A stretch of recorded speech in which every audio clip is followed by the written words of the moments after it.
It was a dark and stormy night. The kind of night where the wind howls and the rain beats against the windows like the fingers of the dead. I was alone in my study, surrounded by books and papers, trying to make sense of the world. That's when I first saw her.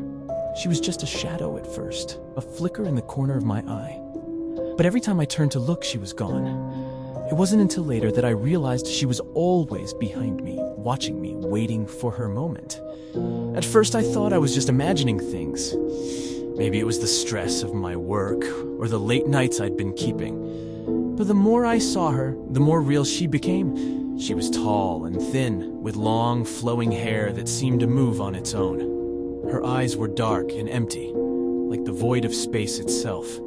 I tried to ignore her, to focus on my work, and pretend she wasn't there. But she was always there, lurking in the shadows, waiting for me to let my guard down. And then, one night, she spoke to me. Her voice was like the wind, soft and whispery, but with an edge of something darker. "Why do you try to ignore me?" she asked. "Don't you know I'm always behind you?" I turned to face her, but she was already gone. I tried to brush it off as a trick of the light, but deep down, I knew it was real. From that moment on, I couldn't escape her.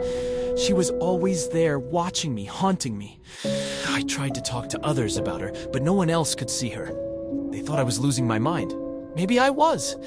As the days turned into weeks, and the weeks turned into months, I became more and more obsessed with her. I started to see her everywhere, even when I wasn't alone, in the grocery store, at the park, even in my own bed at night. I knew I had to find out who she was, where she came from, what she wanted. But every time I tried to get closer, she disappeared. It was like she was toying with me, leading me on. Then, one night, I finally caught her. I was sitting in my study, staring at the wall, when I felt her breath on my neck. I spun around, grabbing at her hair, but she slipped through my fingers. And then, suddenly, she was there, standing right in front of me. Her eyes were blazing, her hair writhing like snakes. "You can't escape me," she said, her voice cold and deadly. "I'm always behind you." And then she was gone, leaving me alone in the dark.